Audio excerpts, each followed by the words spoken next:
Və burada çox əsarəngiz bir təbiət möcüzəsi var. Və ilk dəfə olaraq ATV xəbər olaraq biz həmin o əsarəngiz təbiət möcüzəsi Bala Göyçə gölünü sizə təqdim etmək üçün həmin məkana gedirik.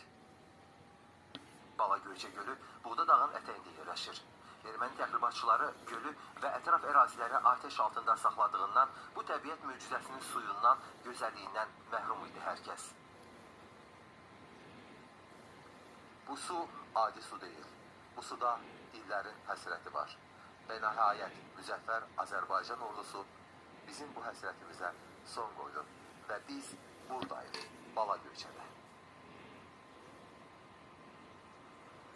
Düşmən arxasına keçərək strateji əhəmiyyətli olan yüksəklikdir. Onu əvvəlcə ələ keçirərək bütün bu Bala Göyçə və ətraf yollar, təminat yollarımız, arxada bizim təminat yollarımız var. Oranın nəzarəti ələ keçirdi. Bu səfərə Azərbaycan komandosunun izi ilə şərti adını da qoymaq olar. Çünki bu doğrudan da belədir. Ətrafda yetərincə minalanmış ərazi var və ancaq bir cığır yol var ki, orayla komando hərəkət edib. Yeni yollar çəkildi istiqamətlər üzrə.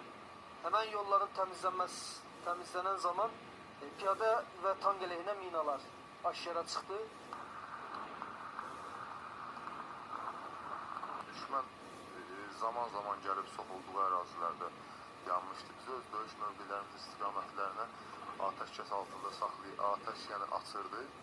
Yəni biz minalar görürük. Bunlar nə minalardır? Tank əleyhinə minalardır bunlar.